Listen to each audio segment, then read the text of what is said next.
Jewellery Hanamkonda ప్రారంభోత్సవ offer flat 20% VA December 14 నుండి 22 వరకు. నమస్కారం, వెల్కమ్ టు ఐ డ్రీమ్. ధర్మ మార్గం విత్ విజిత కార్యక్రమానికి స్వాగతం.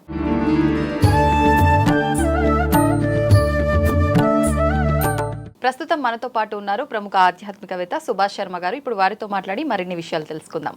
నమస్కారం గురుగారు. గురుగారు, మార్గశీర మాసం ప్రారంభమైంది అని అంటే చాలా విశేషమైన రోజులు అనేది మనకు కనపడుతూ ఉంటాయి. ముఖ్యంగా అందులో తీసుకుంటే భాను సప్తమి మార్గశీర మాసంలో చాలా ప్రత్యేకమైనదిగా జరుపుకుంటారు. ముఖ్యంగా భాను సప్తమి అనగానే సూర్య భగవానుని ఆరాధన ఏ రకంగా చేయాలి, అసలు ఎందుకు చేయాలి? తప్పకుండా తెలియజేస్తాను. ముందుగా ప్రేక్షకులందరికీ శ్రీమాత్రే నమః, శ్రీ గురుభ్యో నమః. ఓం సప్తాశ్వరతమారూఢం ప్రచండం కశ్యపాత్మజం శ్వేతపద్మధరం దేవం తం సూర్యం ప్రణమామ్యహం. ఇక్కడ సూర్యుడి ఆరాధన, నవగ్రహాలలో సూర్యుడు అధిపతిగా ఉంటాడు 9 నవగ్రహాలకు.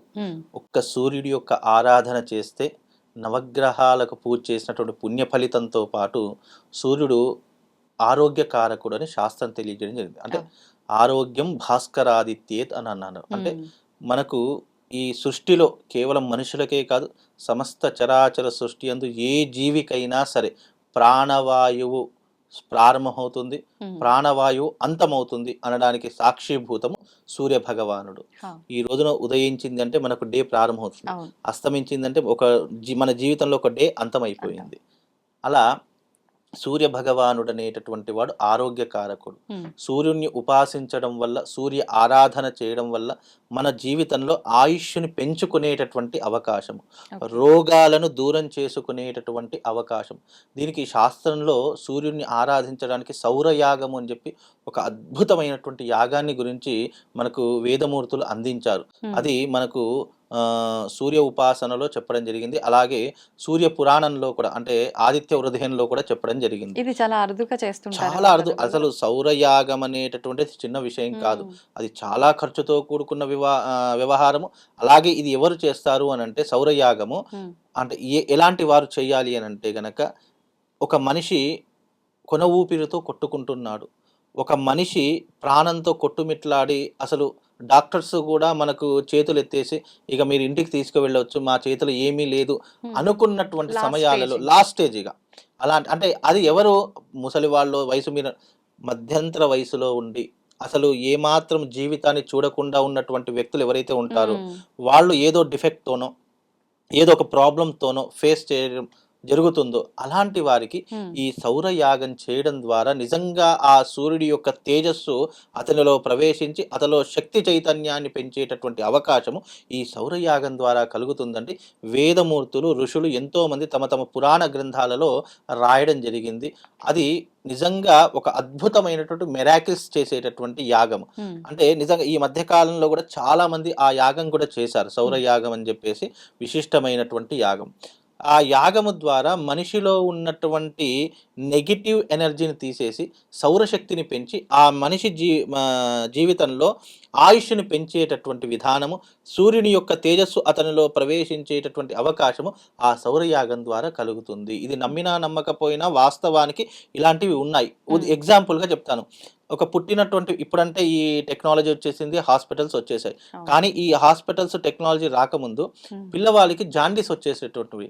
అలాంటి సమయంలో మన పెద్దవాళ్ళు ఏం చెప్పేవారంటే, అమ్మ చిన్నపిల్లవాడిని సూర్యుడి కిరణాలు ఎప్పుడైతే ఉదయిస్తాయో ఆ సమయంలో అతని నువ్వు ఒడిలో పడుకోబెట్టి ఎండలో కూర్చోమ్మా అని చెప్తారు. అంటే పుట్టుకామర్లు వచ్చినప్పుడు ఆ జాండీస్ అంటూ ఉంటాము. అలాంటి సమయాల్లో ఆ పిల్లవాడిని టెర్రస్ మీద లేదా ఎండ ఎప్పుడైతే సూర్యుడి యొక్క మొట్టమొదటి కిరణాలు భూమి మీద ప్రసరింపజేస్తాయో దానికి 45 నిమిషాలు అత్యంతమైనటువంటి శక్తి ప్రపత్తులు ఆ కిరణాలకు ఉంటాయి.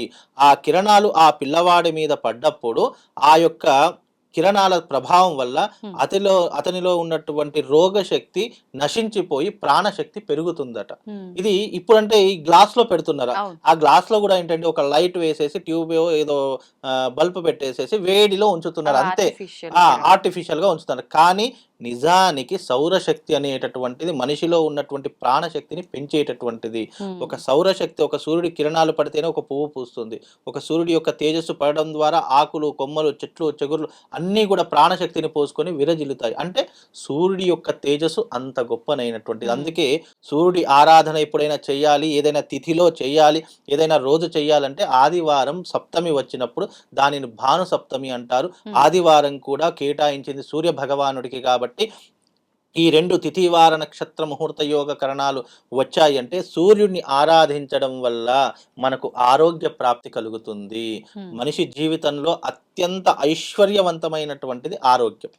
నీకు 1000 కోట్లున్నా ఆరోగ్యం కొనుక్కోలేవు. ఆర్టిఫిషియల్ గా కొనుక్కోగలుగుతావేమో కానీ శాశ్వతంగా కొనుక్కోలేవు.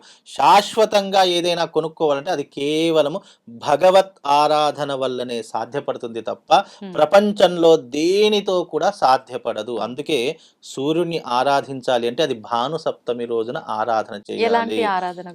సూర్యుడికి ఉపవాసం ఉండడము, గోధుమలతో చేసినటువంటి నైవేద్యము, పిండి పదార్థాలు ఆ భగవంతుని అర్చించడము.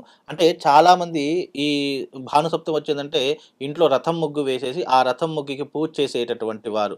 అలాగే సూర్య భగవాని యొక్క ఫోటో తీసుకొచ్చి దాని ముందర దీపాలు వెలిగించి నైవేద్యం పెట్టేటటువంటి వారు. అయితే ఇది పరోక్షంగా. ప్రత్యక్షంగా చేయాలి అని అంటే గనక సూర్యోదయానికి పూర్వమే నిద్రలేచి మనం గోధుమలతో చేసినటువంటి పాయసం కానీ, గోధుమలతో చేసినటువంటి గోధుమ రొట్టెలు కానివ్వండి, గోధుమ పిండితో చేసినటువంటి ఏ పదార్థమైనా సరే ఆ పదార్థాన్ని ఒక గిన్నెలో అంటే వెండి గిన్నెలో కానీ, బంగారపు గిన్నెలో కానీ ఆ ప్రసాదాన్ని పెట్టి మన ఇంటి గుమ్మం ఉంటుంది, గుమ్మం ఈ ప్రహారీ గోడ ఉంటుంది కదా, ఆ ప్రహారీ గోడ మీద మన ఇంటి గుమ్మానికి ముందర ఆ ప్రసాదాన్ని పెట్టేయాలట. అప్పుడు ఆ ప్రసాదము సూర్య భగవానుడు ఎలా తింటాడో తెలుసా? ఎప్పుడైతే ఆ కిరణాలు భూమి మీద ప్రసరింపబడతాయో, ఎప్పుడైతే ఆ నైవేద్యం మీద పడతాయో ఆ నైవేద్యం మీద ఉన్నటువంటి ఆ యొక్క ఎనర్జీ అది సూర్య భగవానుడు గ్రహిస్తాడట. ఎప్పుడైతే మనం భక్తితో పెట్టినట్టు నైవేద్యము ఆ ప్రత్యక్షంగా వచ్చి తింటాడట. అది ఎప్పుడైనా మీరు గమనించండి. అలా పెట్టిన తర్వాత మళ్ళీ ఆ ప్రసాదాన్ని వెయిట్ చేయండి, అది కాస్త తగ్గిపోతుంది. మీరు ఎప్పుడైనా గమనించండి. ఇప్పుడు అది మనం ప్రసాదంగా స్వీకరించవచ్చు. 100% ప్రసాదంగా స్వీకరించవచ్చు. మనం ప్రసాదం పెట్టిన తర్వాత ఎప్పుడైతే వండి పెడతామో పెట్టే ముందు మీరు వెయిట్ చేయండి. అంటే వెయిట్ అంటే దాన్ని కొలవండి, గ్రాములు మెజర్మెంట్ చేయండి. చేసిన తర్వాత అది అక్కడ పెట్టేసేయండి. పెట్టేసిన తర్వాత మళ్ళీ మధ్యాహ్నం సాయంత్రం అది తీసేయండి. తీసేసిన తర్వాత ఆటోమేటిక్ గా వెయిట్ తగ్గుతుంది, అంటే బరువు తగ్గుతుంది దాని యొక్క పరిమాణము. అంటే దాని నుంచి భగవంతుడు స్వీకరించాడు అని అర్థము. అలా చాలా సైంటిఫిక్ రీజన్ చాలా ఉన్నాయి. శ్రీకృష్ణ జన్మాష్టమి రోజున కూడా అటుకులు మనం పాయసం నైవేద్యం పెడుతుంటాం. అలా పెట్టినటువంటి సందర్భాల్లో కూడా దాంట్లో ప్రసాదం తగ్గేటటువంటి అవకాశాలు కూడా చాలా మట్టుకు కనిపించాయి. అంటే ఇదంతా కూడా సైంటిఫిక్ గా నమ్మడానికి మనకు కొంచెము ఇబ్బందిగా అనిపించినా నిజంగా భగవంతుడు అనేటటువంటి వాడు ఏ రూపంలో ఏ తత్వంలో వస్తాడో ఎవరికి తెలియదు. ఆ తత్వం తెలుసుకోవడం మనిషికి చాలా కష్టము. ఎందుకంటే మనిషి అజ్ఞాన జీవి అని చెప్పడం జరిగింది. ఆ జీవి జ్ఞానవంతుడిగా కావడానికి ఒక మార్గం ఏదైనా ఉంటే అది భగవత్ తత్వము, భగవత్ ఆరాధన తత్వము. ఆ తత్వాన్ని ఏ మార్గంలోనైతే ఎవరైతే ఎంచుకుంటారో నిజంగా వాళ్లకు ఆ భగవత్ సాక్షాత్కారం 100% దొరుకుతుంది. కానీ మనం విశ్వసించాలి, పూర్తిగా భగవంతులో మనం అనేకం కావాలి. అయినప్పుడు మనకు అన్ని విషయాలు. అలాగే ఈ భాను సప్తమి కూడా పరమ పవిత్రమైనటువంటిది. చక్కగా ఆ రోజున సూర్యోదయానికి పూర్వమే నిద్రలేచి వీరైతే గంగా స్నానం ఆచరించి భగవంతునికి అర్ఘ్యం ఇవ్వాలి. సూర్యుడికి అర్ఘ్యం అంటే చాలా ఇష్టము. మనం ఉదయం లేచిన తర్వాత సూర్యుడు ఉదయిస్తున్నాడు అన్నప్పుడు దానికి పూర్వమే దోసిట్లో నీళ్లు తీసుకొని చక్కగా 3 సార్లు సూర్యుడి యొక్క నామం చెప్పుకోవాలి. లేదు అంటే సప్తాశ్వరద మారూఢం ప్రచండం కశ్యపాత్మజం శ్వేత పద్మధరం దేవం తం సూర్యం ప్రణమామ్యహం అర్ఘ్యం సమర్పయామి అనేటటువంటి మంత్రంతో ఇలా 3 సార్లు అర్ఘ్యం ఇవ్వడం వల్ల మనము సహస్ర గాయత్రి జపం చేసినటువంటి పుణ్యం కలుగుతుంది. అంటే 3 దోషులు, ఒక 3 దోషులు ఈ దోసిట్లో నీళ్లు తీసుకొని సూర్యుడికి అర్ఘ్యం ఇవ్వాలి. రావణాసురుడు కూడా ఇదే చేశాడు. రావణాసుడు సూర్యోదయం సూర్యాస్తమయం అయింది, త్రికాల సంధ్యాపరుడు, సూర్యోదయం సూర్యాస్తమయం అయింది అంటే సూర్య భగవానుడికి అర్ఘ్యం ఇవ్వకుండా ఏ పని చేసేటటువంటి వాడు కాదట. అందుకే అతడు రావణ బ్రహ్మగా, త్రిలోకాధిపతిగా, అలాగే ఎన్నో వేదములు శాస్త్రములు అవపోసిన పట్టినటువంటి ఒక మహాజ్ఞానిగా నిలిచాడు. అతను నిజంగా రావణాసుడు మహాజ్ఞాని. అతనికి మించినటువంటి జ్ఞానవంతుడు ఎవరూ లేదు. ఒక్కసారి రావణ సంహిత అనేటటువంటి గ్రంథం చదివితే రావణాసుడు ఎంత గొప్ప జ్ఞానో తెలుస్తుంది. ఎంత అతడు వైద్య శాస్త్రంలో నిపుణుడు, మంత్రశాస్త్రంలో నిపుణుడు, వేద శాస్త్రంలో నిపుణుడు, అలాగే సంగీత శాస్త్రంలో నిపుణుడు, అలాగే తంత్రశాస్త్రంలో తంత్రాధిపత్యంలో నిపుణుడు, అలాగే అతను జ్ఞానంలో నిపుణుడు. ఇలా ఒకటి కాదు రెండు కాదు, అనేకమైనటువంటి గొప్ప వాళ్ళలో రావణాసుడు ఒకడు వస్తాడు. చేసిన తప్పులు 1,00,000 ఉండవచ్చు, కానీ అతని జ్ఞానం ముందర నిజంగా ఎవరైనా బలాదురండి. అంత జ్ఞానవంతుడు రావణాసురుడు. నవగ్రహాలను సైతము తన కాళ్ళ దగ్గర పెట్టుకున్నటువంటి వాడు, తన కనుసైగ మీద నవగ్రహాలను శాసించేటటువంటి వాడు, ఏ గ్రహం ఎక్కడుండాలో ఆధిపత్యాన్ని చేసినటువంటి వాడు, అన్నీ చేశాడు. కానీ ఒక్క స్త్రీ తత్వంలో మాత్రం పోయినటువంటి వాడు. అందుకే మనిషికి ఎంత జ్ఞానం పెరిగినా, ఎంత డబ్బు పెరిగినా, ఎప్పుడైతే ఏదో ఒక చిన్న తప్పు చేసి మనిషి ప్రలోభపడతాడో ఆ తప్పుకి తప్పకుండా పశ్చాత్తాపం అనుభవిస్తాడు అని ఎగ్జాంపుల్గా తీసుకోవడానికి రావణాసురుడు అనేటటువంటి వాడు వచ్చాడు. రావణాసురుడు నిజంగా గంధర్వుడు, దేవుడు, అంటే విష్ణు వైకుంఠవాసుడైనటువంటి విష్ణులోకానికి ద్వారపాలకుడు. కానీ చేసినటువంటి చిన్న అహంకారం వల్ల భూలోకంలో అనేక రకములైనటువంటి ఈ రాక్షస జన్మను ఎత్తి మళ్ళీ వైకుంఠ ప్రాప్తి. ఇవన్నీ కూడా ఎందుకు జరుగుతాయి? లోక కళ్యాణం కోసం. ఒక జూదం ఆడితే ధర్మరాజు ఏమయ్యాడు, ఒక స్త్రీని కామించడం వల్ల రావణాసురుడు ఏమయ్యాడు, అలాగే ఒకరిని మోసం చేయడం వల్ల ఒక వ్యక్తి ఏమయ్యాడు, ఇవన్నీ తెలుసుకోవడానికి మనకు వేదములు, శాస్త్రములు, పురాణములు ఇదిగో ఉదాహరణగా ఎగ్జాంపుల్గా చెప్తే తప్ప ఈ మానవ జాతి ఏది నమ్మదు ఎగ్జాంపుల్గా. కాబట్టి ఈ వీళ్ళందరూ కూడా మనకి ఎగ్జాంపుల్స్.